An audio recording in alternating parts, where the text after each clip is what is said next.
Hello, everyone. This is James Jude with Wipro's Data Strategic Advisory Group, and it's a series of podcasts we're running to really dig deep into the way modern technologies, society, anything involving chief data officers, chief analytics officers, and those of you involved in senior level data governance and decision making. I'm absolutely delighted to have with me today someone I've known for several years, a client of mine at one point, but also somebody who really understands the chief data officer's role and has put a lot of thought into it. Linda, I'm not going to steal from your bio, but I may augment it. But let me go ahead and have you introduce yourself first, and then I'll tell you what we'd like to talk about in the next hour or so. So, James, thank you so much for inviting me to be part of your podcast series. By way of background, I spent 20 years at Goldman Sachs, where I was a managing director in technology. I held a number of different leadership roles, beginning with starting on a trading floor and, ultimately getting involved in areas like algorithmic trading and standing up the legal entity identifier to address some of the challenges we faced during the financial crisis. Upon leaving Goldman, I joined the Federal Reserve Bank of New York as their first chief data officer. And I spent 5 years there. At that point, there was very little precedent for the chief data officer role. So we were really making things up by the fly in terms of what was involved in that role. And quite honestly, a big focus for me at the Federal Reserve Bank was data sharing and ensuring that there was going to be more data sharing, more analytics sharing, because that was seen as being a fundamental cause for the financial crisis. Yeah. The fact that everything was operating in such a siloed way, and that was why they wanted a chief data officer. And after 5 years at the Federal Reserve, I then moved over to something completely different. I joined Verizon, which of course is a telco. Completely different business, very consumer oriented, unlike certainly the Federal Reserve and Goldman, and of course a completely different industry. At the time, Right. To me, a Radiohead was a band. So I had a lot to learn when I joined Verizon, and I was their first chief data and analytics officer there. And subsequent to that, I have started a company called Navalytics.ai with two partners. At Verizon, I really started out with a very blank slate. I had no team when I got there. I didn't even have an EA. And at the point that I left, I had an organization of about 1,000 people.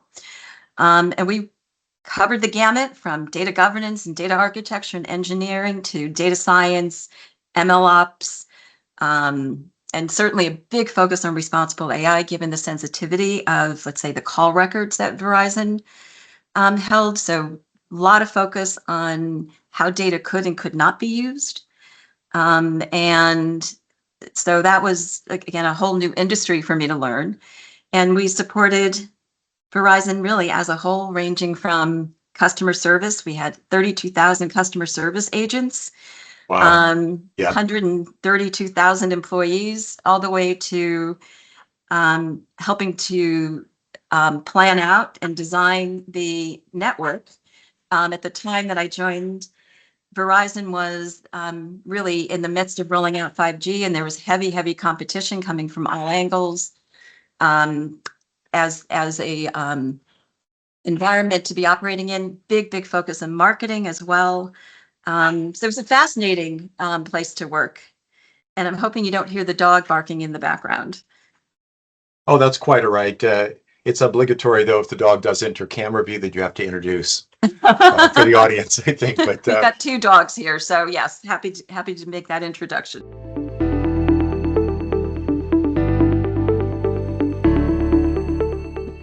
So, Linda, there's a lot to unpack there, and that's one of the reasons I'm absolutely delighted to have you on this call. I'm not even quite sure where to start, but let's see if we can make this linear in some fashion. My first question would be, some months ago, I had a recruiter for Heidrick and Struggles join me talking about chief data officer recruitment. Ryan Bukowski, if I remember his name correctly. Of course, I know Ryan. Yes. Yeah, it's interesting. Almost everybody on my council, in fact, knew Ryan. Sure. So he's been doing his homework as well. If you were the first CDO for Verizon, and arguably the first CDO ever, goes back, I think, about 2001, depending on the measure. We're going to get to that in just a moment, how the role has changed or not. But did they create the role for you, or did they decide they needed it and then run a search? I'm fascinated how those came together. It That was quite honestly, they were working with a consultancy who said they needed the role. And so that role was sold to the CEO, Hans, also the head of engineering, Kyle at the time, and they hired an executive recruiter to find me. They had apparently been looking for a really long time. And, I took the leap of interviewing for Verizon. I have to say that one of the big drivers was that my commute, instead of going into New York, was going to be a 20-minute commute driving past horse farms, which sounded to me like heaven, because they are located in Basking Ridge. And little did I know how absolutely fascinating the role was going to be. It is just such a rich environment in terms of where AI can make a difference. And it's also, I think they have a very, very interesting culture. I think one of the things for me, has been how very different the cultures have been at the organizations that I worked at. Happy to go into that some more if there's interest.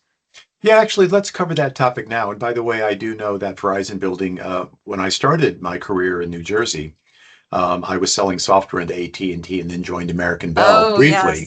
yes. So that was the AT&T building. Yeah, Having grown up in the area, we used to call it the Pagoda Building.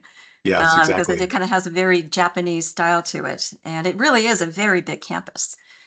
So you really Yeah, had to plan if you were running to a meeting, because you yeah, were going to be doing a exactly. lot of walking. I think, Linda, on another prediction, we will probably never see a corporate campus of that size again. It's centralized. There are not that many large companies that want to put everything in one city. But That's that's very a true. different story. That's a story for real estate and transformation. But let's talk about the culture difference before we talk about the changing view of CDO. So I was very interested in the fact that your experiences have covered some crazy different kind of things, and you gave me some analogies on like what does it take to talk the company into doing something. How it was at uh, sorry, it wasn't Morgan Stanley. You said It it was was it was Goldman Goldman. Yeah, Sachs. right. I Yeah. knew. Yeah.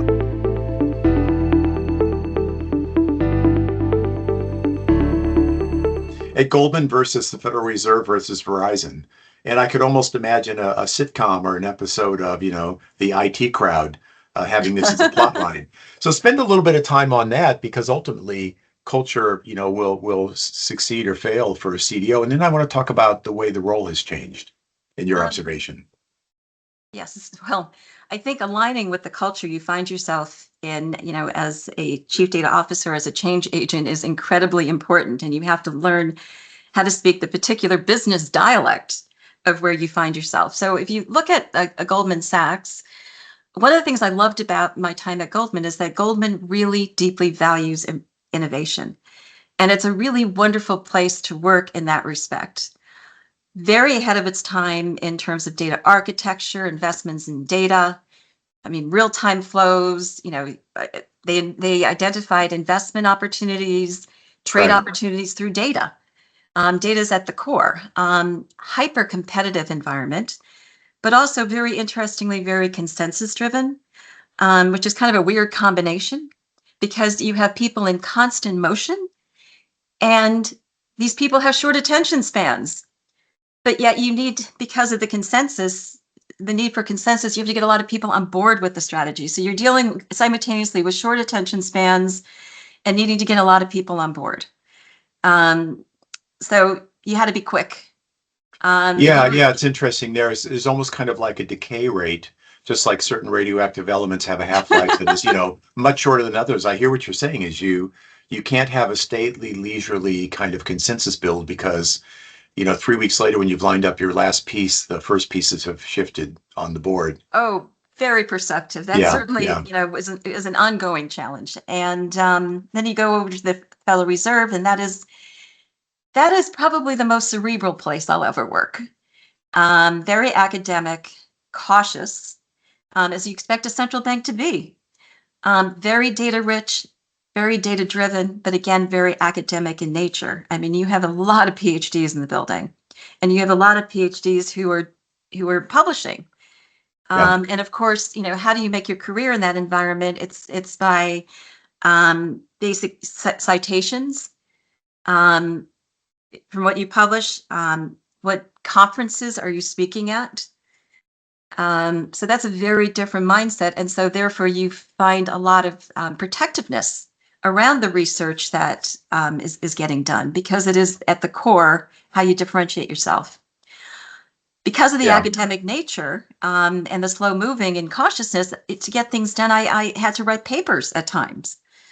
I mean, so far, so distant from Goldman Sachs, where you had basically a couple minutes to make your case. Um, Yeah. and you had to get that right. And now you go from that to Verizon, which, from a culture perspective, very brash, like the red that defines its brand. I remember going to Yeah. my first, gathering in an auditorium.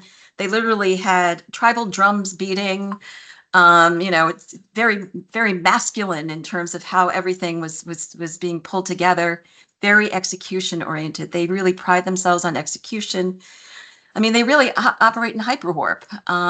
They were rolling out 5G. They wanted to stay ahead of the competition, but also very heavy on PowerPoints in terms of the culture. Long, long PowerPoints. And so I wasn't writing paper. I had a team of people that created PowerPoints for me.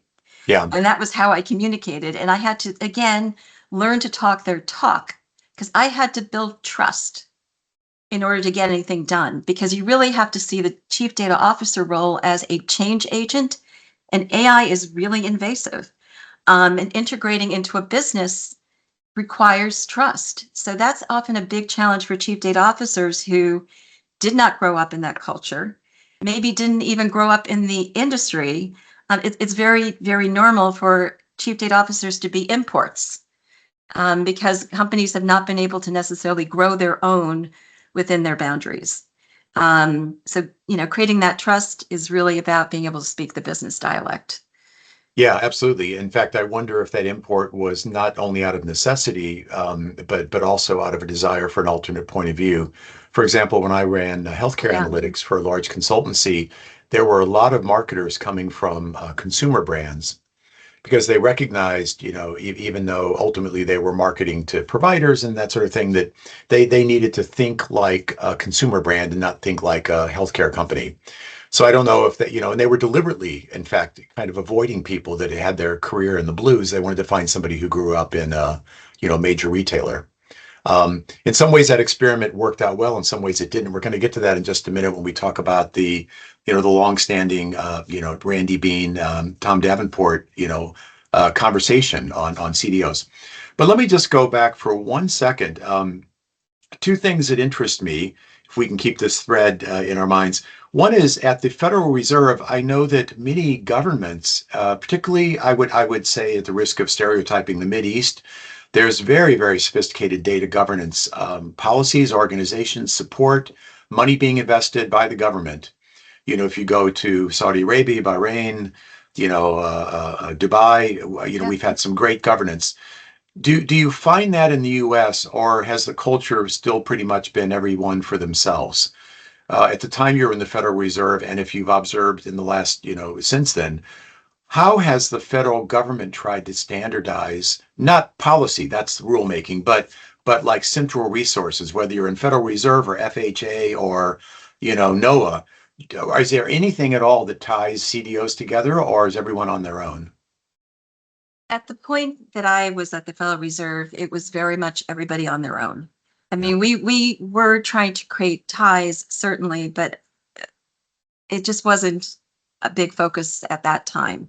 I mean, even within the Federal Reserve System, there was no chief data and analytics officer that basically ruled and Right. coordinated across the different banks. I mean, ultimately, there was a chief data officer at the board of governors, but the Federal Reserve Bank of New York was operating pretty independently in that respect.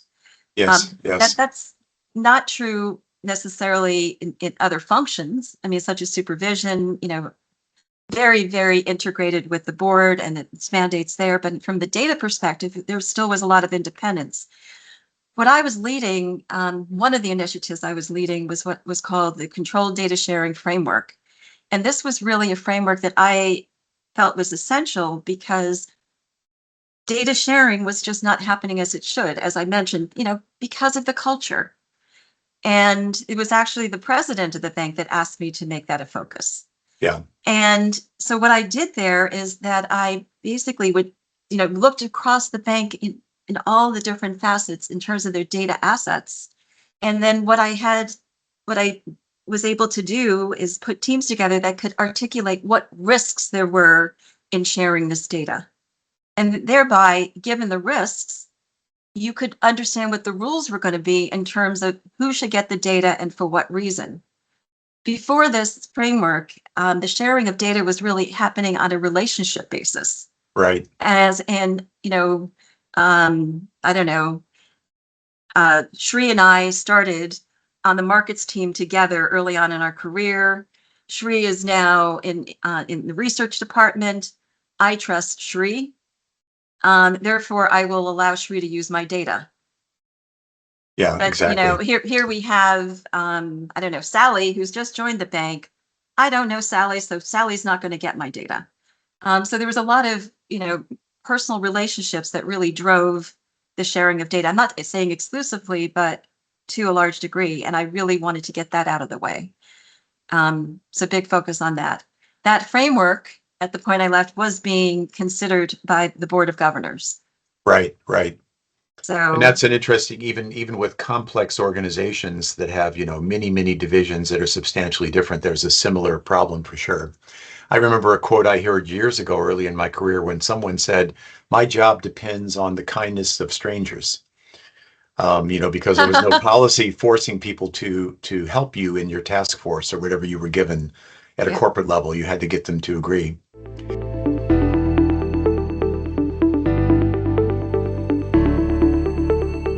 So back to the CDO role. At some point, I think in the next 30 minutes or so, we're going to talk about the role of AI. I want to dig into that very deep. When you joined, was AI a focus? Because I recall in my own experience, the first sort of resurgent wave of AI where it really became non-trivial was around 2011 or 12 at a big consultancy I worked at. We created our AI practice at that time. And then with generative AI, it took another pivot 2 years ago, and I think OpenAI set a number, record number of downloads. So Gen AI like had another elbow in the graph. Absolutely. But I'm Yeah. wondering, when you joined, was it sort of like, oh, by the way, data may feed AI, or was it like, AI something you had to mention every 3 sentences, like it is now? At the Federal Reserve. Yeah, Or okay. or Verizon for that matter, because they created it fresh. Did they explicitly state AI as one of the obligations or one of the areas of interest for the CDO? Absolutely. That was Yeah. core. So Mm. I was a chief data and analytics officer, and a big focus on AI at Verizon. At the Federal Reserve, yes, we were doing pockets of AI, more than pilots. But I mean, you've got the economic research team that, of course, is coming in with their own technologies and their own methodologies. Um, and I had a team of data scientists that were there to help, but not lead in that respect. Where we were doing leadership was really around natural language processing and understanding market sentiment. That was a big area of Yeah. focus. So after, let's say, an FOMC meeting, let's say, um, and what was published in terms of the minutes, what was the response? So lots of natural language processing focus. And so Right. I'd say that was probably where we were doing the most. Also looking at financial supervision.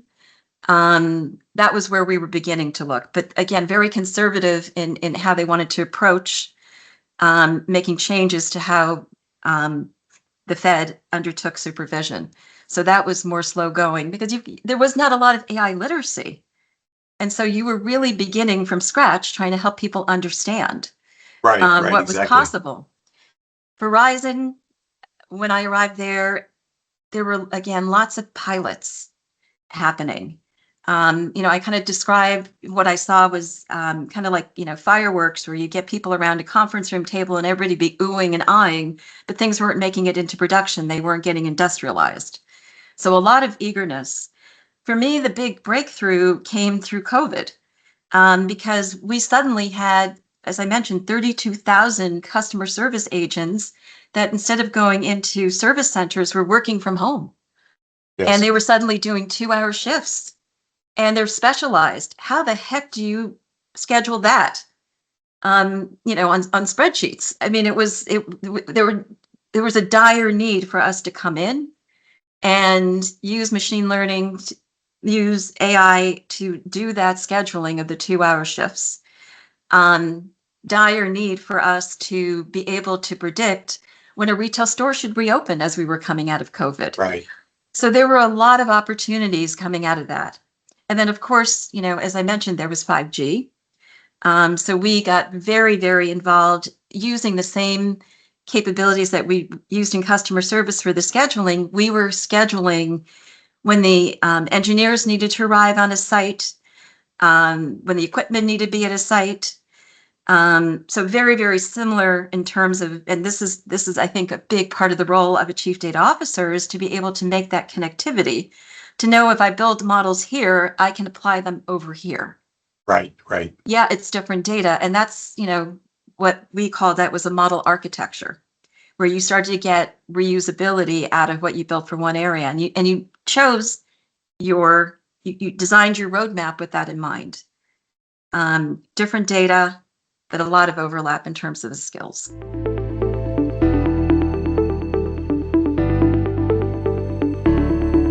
And you've hit on a question I've had, or concern, I should say, for many years, which is even well-meaning divisions that are willing to talk to their peers, ultimately their incentives and their metrics and the like, probably were not created with sharing in mind. So if there was an extra burden, let's say, for somebody who really understood the engineering side, somebody who understood consumer sentiment and direction, somebody who understood, I don't know, employee, recruitment and attrition, you may be able as a CDO to see a perspective where those tie together, but to expect them to do that without a CDO and without a budget or an incentive is very, very difficult.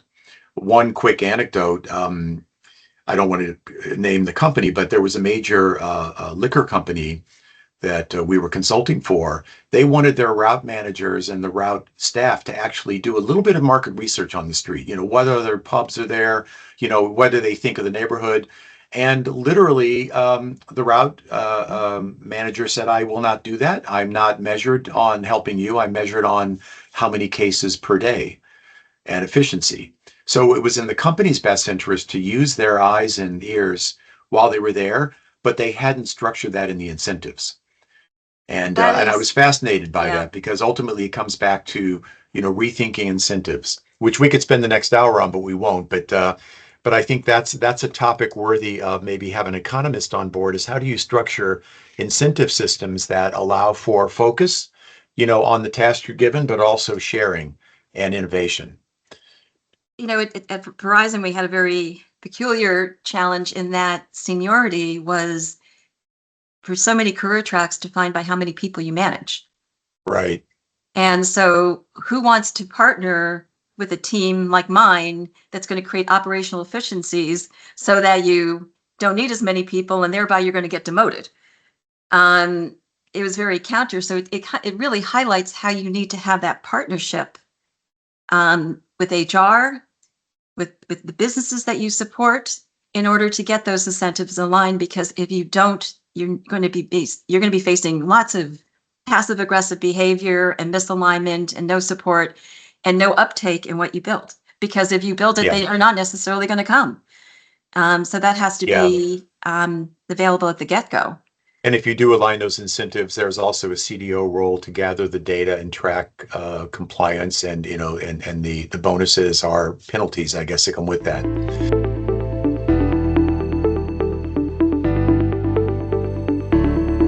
Let me turn to a more fundamental question, and one of the many reasons I'm delighted to have you today.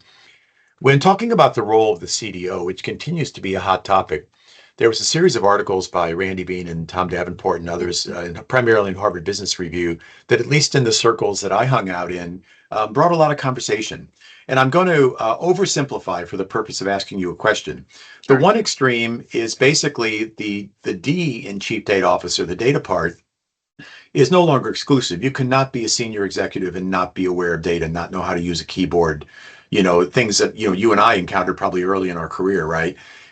So you don't need the D, and you've got AI and tools. The other extreme is actually you don't need the T in Chief Technology Officer or the I in Chief Information, because you've got packages, you've got ERP, somebody's already modeled all that stuff, and the data becomes more important than ever. What do you see as the role for a modern CDO? How has that changed in your career, and what have you observed in your consulting practice? Well, what I'm actually observing is certainly an increase in AI literacy. I think there's been a profound change since the onset, I'm going to call it the onset of generative AI becoming available to different Yeah. industries. There's a curiosity that didn't exist. There's also wild expectations.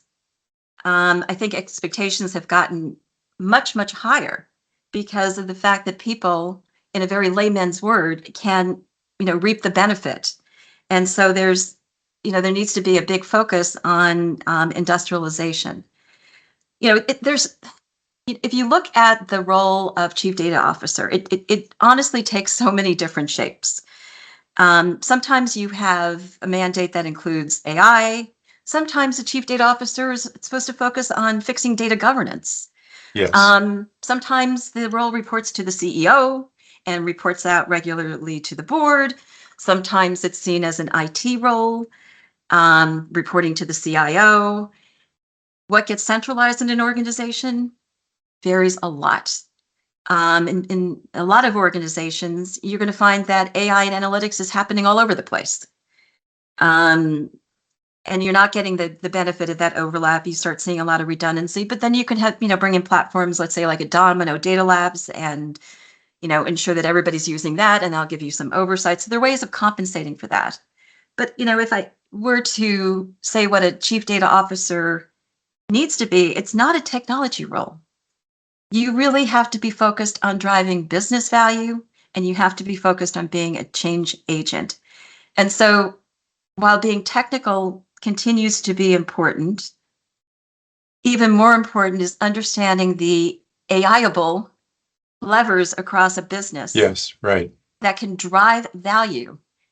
And so what you want to be able to do is to go in there and you want to build a strategy and a roadmap that's based on the best value opportunities. And you want to also take into account in doing that, and this is really important, the AI maturity of an organization. Right. So it takes, as I say, Yeah. there's a lot more involved than technology to integrate AI into a business. You need to stand up the right operating model around AI. You need to also be able to measure value.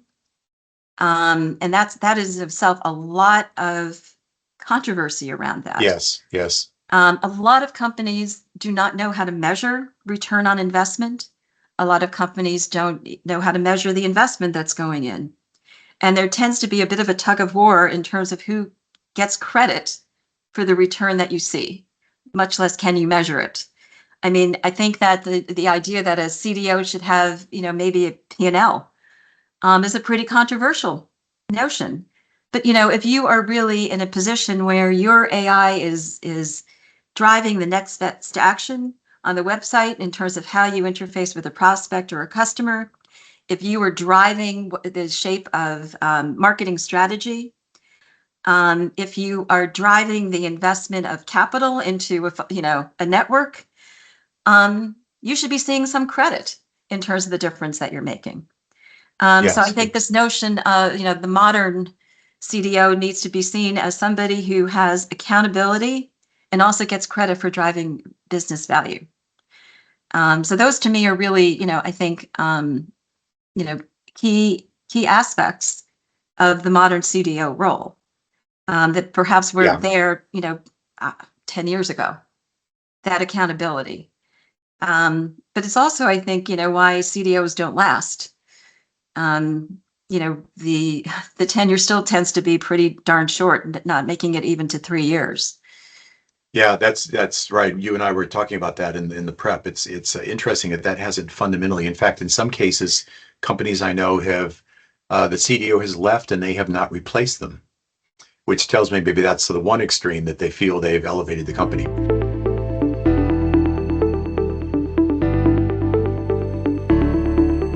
Linda, let me take like 10 minutes or so though, because you are CDO and we have a CDO council.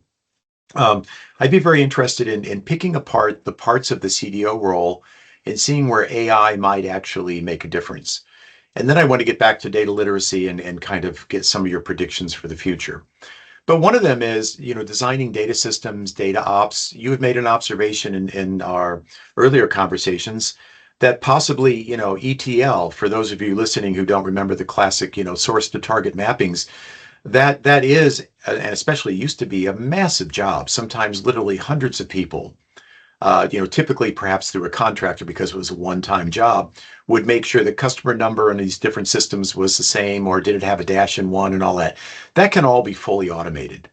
And I've had members of my council say that, they can create tables and complex joins in 10 minutes with ChatGPT that would have taken a programmer 8 hours.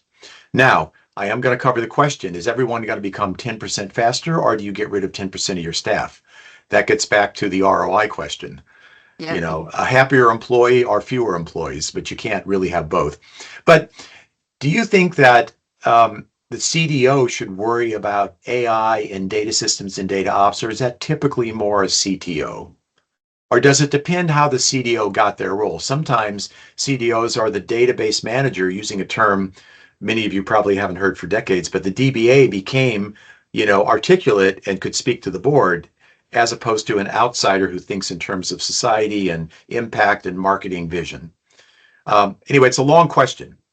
What is the role there? Should CDOs be chasing that, ignoring it, or leaving it to someone else? In terms of the efficiencies? Well, just using AI for data systems, data ops, Oh, data integration, is it a well, role there? I think there are responsibilities there for sure, in terms of the modeling. But in terms of the integration into the systems, that's going to continue to belong to the chief information officer for sure. And there has to be that kind of close partnership. But I think, if the focus has been so much on structured data, so much of the processing, the management is structured data. So much of the AI has been driven by what comes in as structured data. And with generative AI and the language models, Yeah. we're now seeing a huge shift to unstructured data. And I predict that structured data's importance is going to continue to be diminished. And so, going back to the role of the CDO and how a modern CDO role is evolving, much more focused on data monetization. Yes. And that's new. And when you start looking at data monetization, you're also talking about data protection. So what gets to leave the house? What are our crown jewels? And what we're seeing is the creation of a new data marketplace. And Yeah. we're still trying to figure out what the rules of that marketplace are going to be. What is the cost structure of the marketplace going to be? And so the chief data officer, again, going back to how things are evolving, that data monetization, that data protection, how a company participates in the data marketplace, CDO should be playing a major role there. Yes, absolutely. And, what you're getting, what you want to be thinking about is how do you get and how do you give fair value for the data? We're going to see a continued commoditization of the models and the language models. We hear so much about agents. What I do predict is that there's going to be an agent marketplace, which is going to, so in terms of data quality checks and all that, I don't believe that companies are going to need to build that themselves anymore. I think you're going to be able to go to a marketplace for so many of these types of capabilities that right now are still being homegrown. And it becomes less the discussion is just belong to the CDO or the CIO, and it's going to be more we don't need to do this anymore. Yes, exactly. In fact, very little of what most companies do is truly proprietary, much as, they may say they have a different strategy. I believe that, medium and small companies especially will not be able to build a language model, let's say, to read legal contracts or to understand the dynamics. Let's say they're in healthcare insurance. Let's say they're in, maybe a regional retailer. They have got to be able to buy that. They may differentiate in some market niche, but they don't have to differentiate in a language model that understands how to read, obligations in a legal clause. Right. There's not enough training data for most companies to make their own. They have to buy that. So I'm fascinated by that.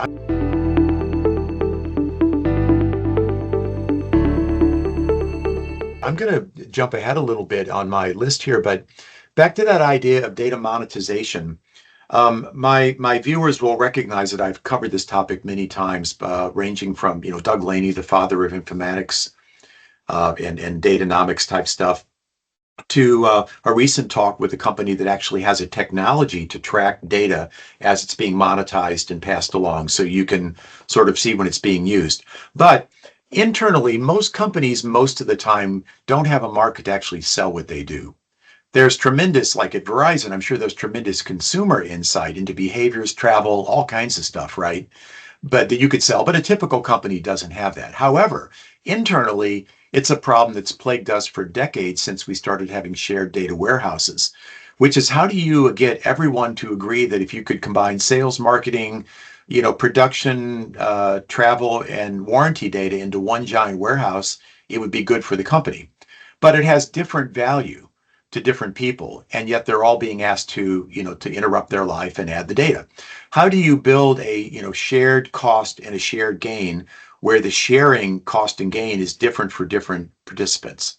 I'm thinking that AI could actually help that, to track, how much effort is it, like the case I gave of a route manager to, to take 1 minute and note the street they're on versus what value does it give someone else, and how can you sort of trade credits? Do you have any thoughts on that? Would AI, or for the CDO for that matter, take a big role in building shared language models, or building shared warehouses, all that stuff? I mean, or has it gone the other extreme where AI lets anybody sit down at their desk, go to ChatGPT, and start asking marketing questions, and they can do it on their own? So it's a long question, but I'm fascinated by that, Tug. It's one that actually is near and dear to me, given one of the big areas of focus that I had at Verizon, which was building a market intelligence platform.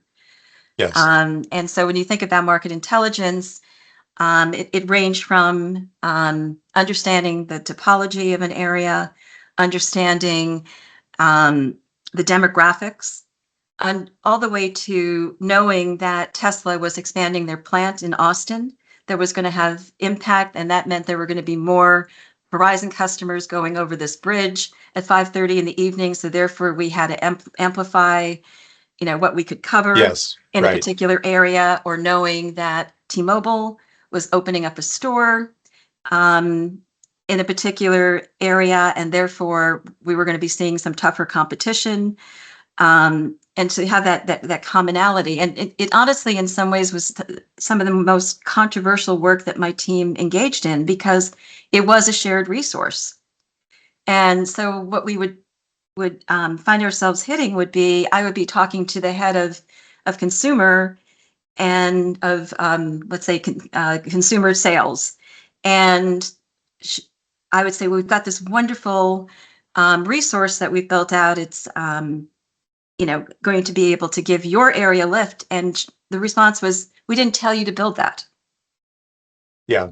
And so there has to be some leeway in terms of the CDO having the opportunity to build out strategic foundation and being able to fund that. Yeah, and Linda, it gets even worse if, I didn't ask you to build that. It means you can ignore it if you don't want. But that's if exactly you're asking right. them, by the way, you need to contribute, it's one of those sort of market research and benchmark things where you have to contribute in order to see, you may tell them, by the way, there's a burden on you, but it's going to be so much better. They may not see that ROI equation the way you do.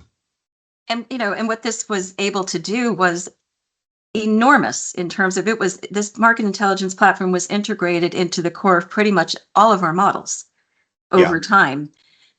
But it was really hard to get there. And, I think in some ways, though, I was lucky because I had a lot of budget. And as long as I was producing value along the way, you know, I had some flexibility to build that. I've also been in situations where I'm basically going around an organization with my hat in my hand, begging for dollars, Yes. which is absolutely ridiculous. So this is one of the things that I think is so important. There has to be support from the top. There has to be support from an enterprise perspective from the top. The shadow of the leader looms large here. And as I've said, AI is invasive. So without the right incentives, without the right investment and foundation in things like market intelligence, it's going to be very difficult for a CDO to see success. Did I answer your question, James? Yes, absolutely. In fact, Linda, I'm thinking of a quote you gave when I saw you speak at Domino Data Labs RevX last year. I think it was, we're great at collecting data, but not so great at connecting data. And Absolutely. I don't have any tattoos, but if I did have one, I think that would be on my arm. I like that. So another one, a former council member told me was, "Data is my love language." Um, so she actually had that on her background on her Zoom calls. Oh my God.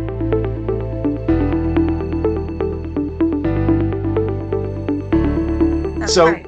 back to the mundane before we get a little more philosophical again. Some of the classic CDO tasks, if you look back 15, 20 years ago, why did people have CDOs? Was data governance, data stewardship, those classic areas. Do you think that Gen AI has a role in that? Do you think anybody cares about that anymore, or has that largely been solved? It has not been solved at all.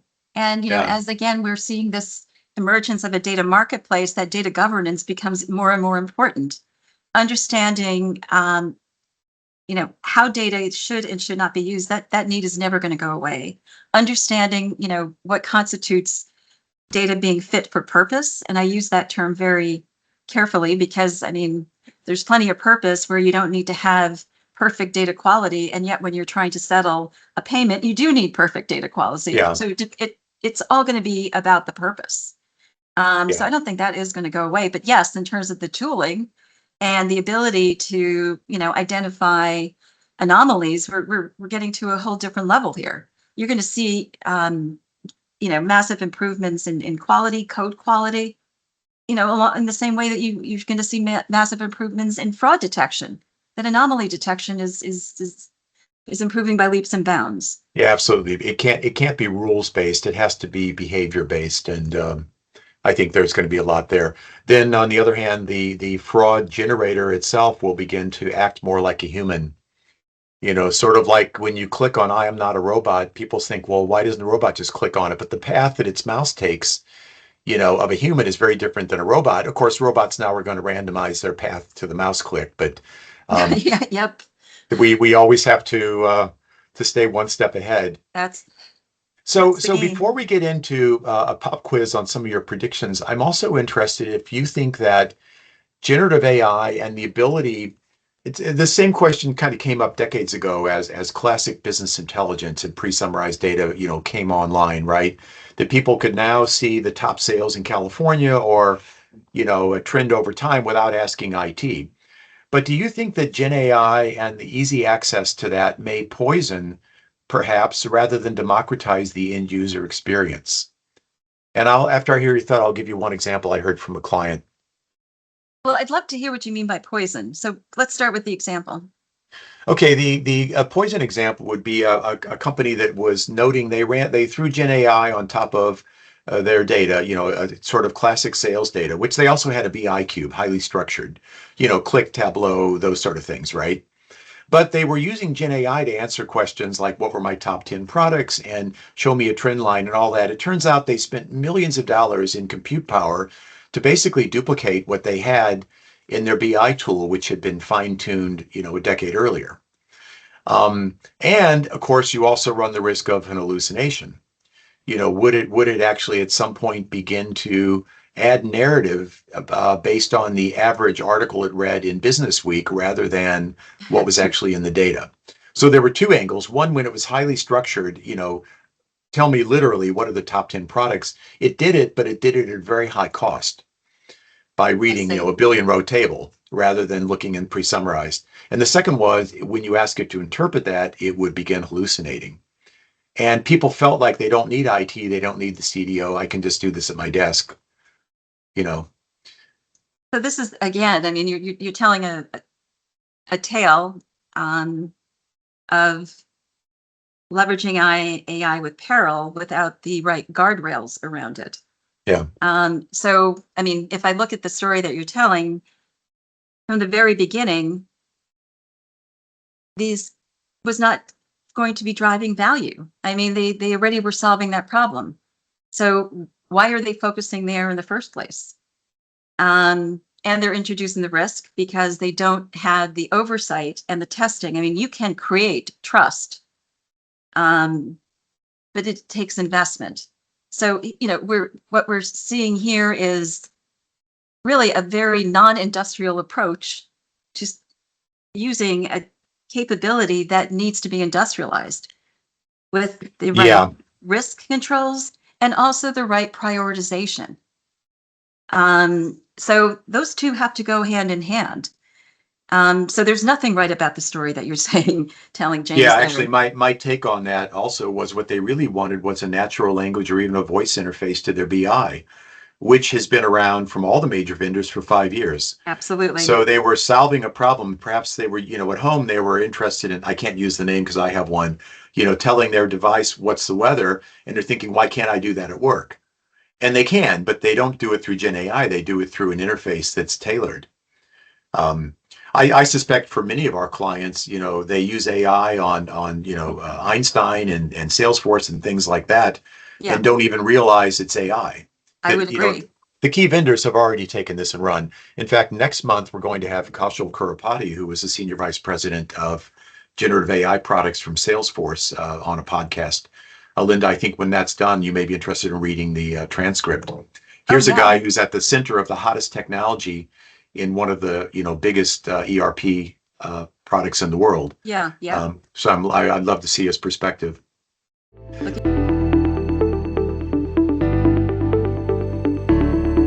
On both the bright note and the dark note, looking to the future, what year, if ever, do you think we'll see the first materially significant wave of layoffs? So we talked before about, is everybody 10% faster, or are you going to see 10% fewer call agents?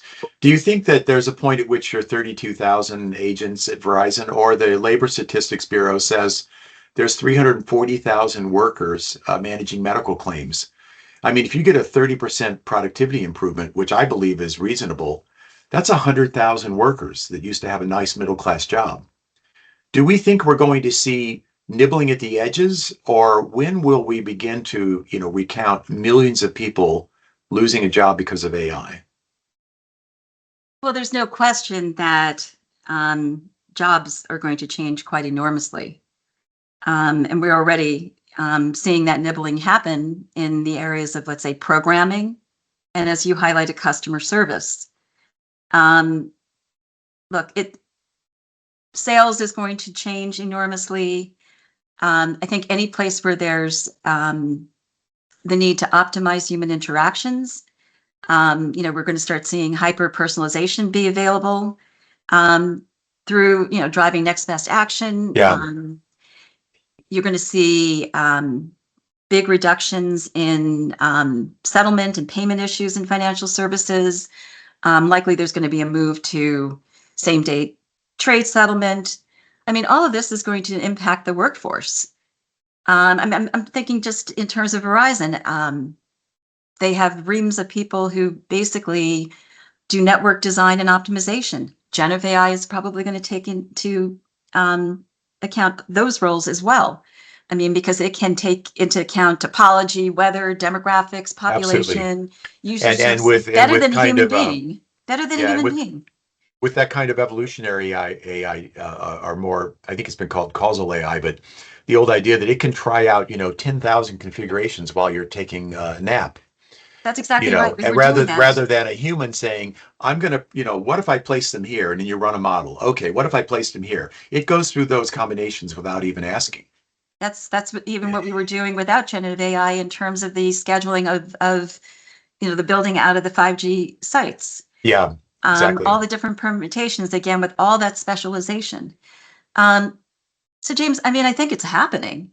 And I think it's going to take off. And yes, it's a very different world. I mean, I have to say that in many ways, I'm kind of happy that I'm towards the end of my career. Because I think, I look at my daughter and the world that she's entered here, it's going to be continuously changing. And it's going to be about creating those partnerships with AI. Those are the people that are going to continue to thrive. And yeah, it's going to be a different work world. I mean, I hate to be an alarmist, but I think that if we look at, 10 years from now, we're not going to recognize the workforce. Yeah, I agree. I've coming up in a few months, I also have a podcast guest, Ben Pring, who's created the Center for the Future of Work. He's an optimist. And Ben, we're going to cover this when I talk to you.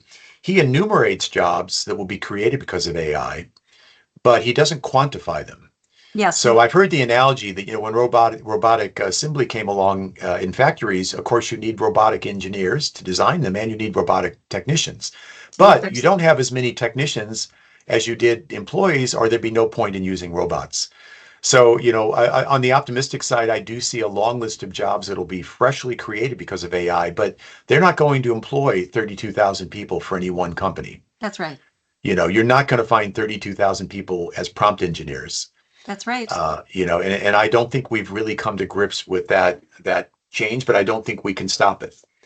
So that's an interesting topic. Totally agree with you. And, I do think that we as a society are behaving a bit like, ostriches in terms of not admitting this is happening. Because it is happening. Yeah. And it is going to happen. And you see it today in terms of people graduating from college and entering the workforce. They can't find jobs because the job market, there was an article this weekend, it was either the Wall Street Journal or New York Times, about how the job market is frozen right now. People aren't moving. They're holding on to what they've got. And therefore, yes, exactly. We haven't really seen mass layoffs, but I think there's less growth. And even, a field I know well, let's say large consulting firms with an offshore presence, the typical career path starting off in, business analysis, which is really ETL and the like, that is not an entry path. So we have not really structured yet a way for people to get into management and start becoming project managers.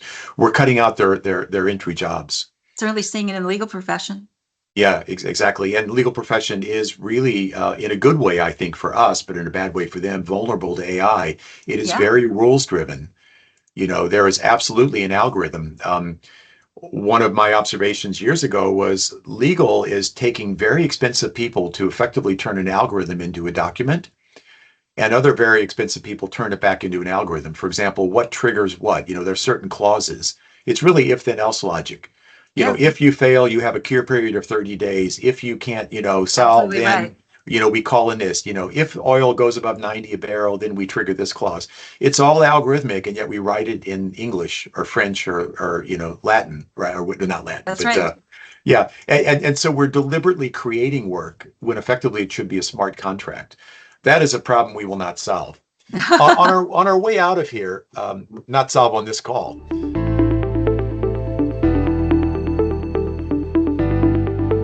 Do you have a favorite AI implementation story that you worked on or even read about, just one that you think was pretty cool? And then do you have an AI failure story that you find really interesting and want to pass along?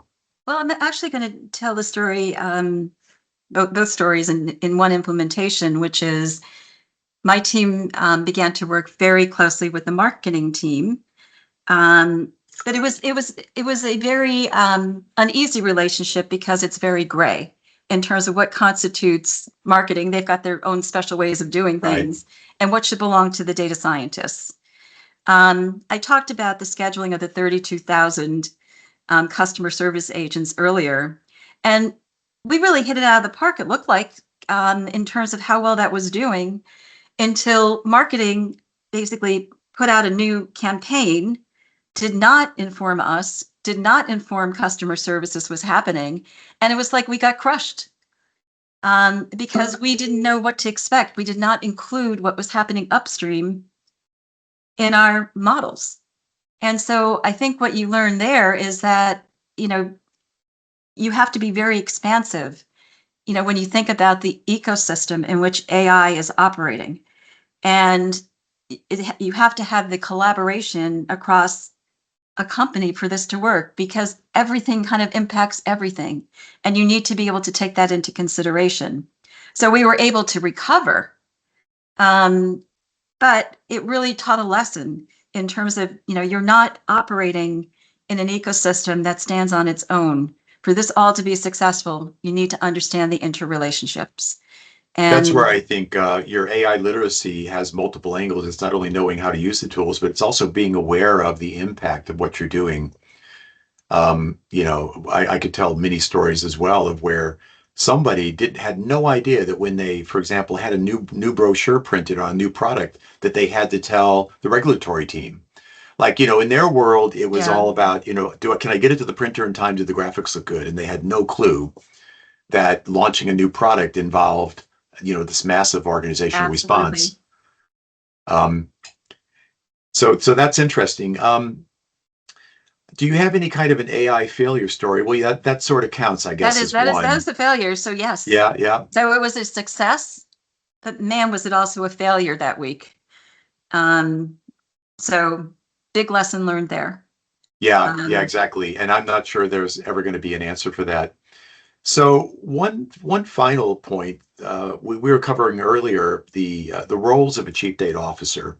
A lot of my conversations with councils that I've run the last 7 or 8 years have been around CDO's role in data literacy, uplifting data literacy, and I've had some good speakers talk about that.